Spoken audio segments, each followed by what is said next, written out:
Hi there and welcome. My name's Chris Cann with Mining Journal and we're here at Mining Journal Select in London. With me I have Hayden Locke with Marimaca. Hayden, great to have you with us. I understand today there's some more exploration results out from the Marimaca project from the Mercedes prospect, if that's right. Talk us through the significance of those. Yeah, the Mercedes target is about 400 metres to the north of Marimaca, and I think in some of our other meetings I've discussed that we always thought it looked like it could be the northern extension of the Marimaca deposit itself. We've done some road cuts there and exposed some of the mineralisation, and those results have come back, really interesting. What it's done is expanded the area of interest to over 700 metres by 500 metres down to somewhere between 100 and 200 metres below surface, so reasonably significant potential tonnage, and we're getting prepared to start looking at drilling that in the second half of the year. Okay, so you're obviously a long way into a DFS at the moment.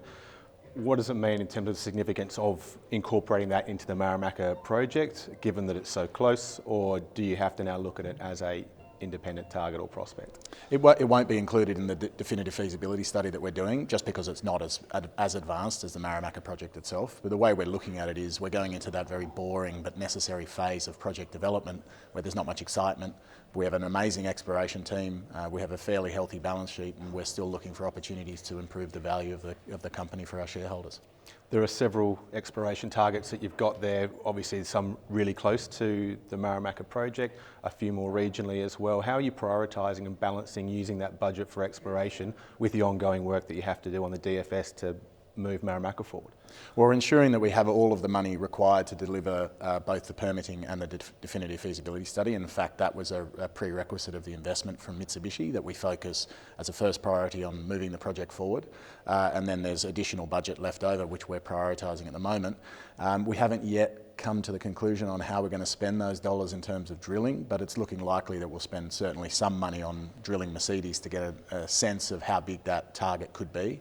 And then almost certainly some on the Sierra de Medina project, which is further away to the northeast, which we're very excited about, but we're doing some sort of cheap on surface geology at the moment to get a better sense of where we might drill there.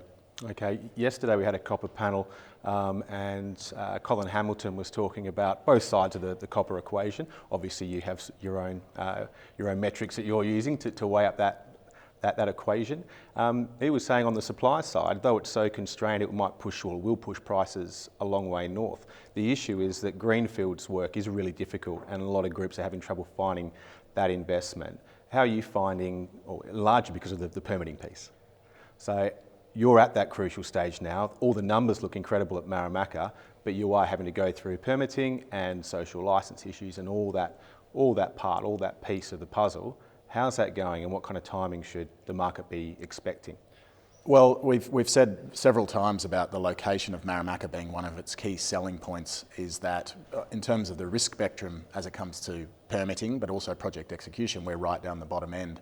And that's very much driven by the fact that we have no local stakeholders, we have no local landowners, there are no local villages, there's no flora and fauna to speak of, there's no fresh water, we're not going to impact any sort of downstream agriculture, any of those sorts of things. So from a permitting risk perspective, not to diminish the risk, I say this constantly, we don't want to diminish the risk of permitting, it is a big risk and we recognise that, but we see our project as being very much at the lower end of the risk spectrum.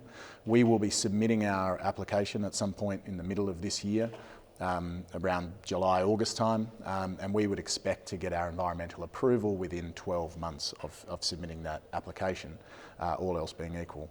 We then have several other projects, permits to get, so we're pretty confident that we're in a very good position from a permitting perspective, but Colin's absolutely right. It's probably one of the biggest risks to new supply coming on is it's becoming much more challenging to permit mines.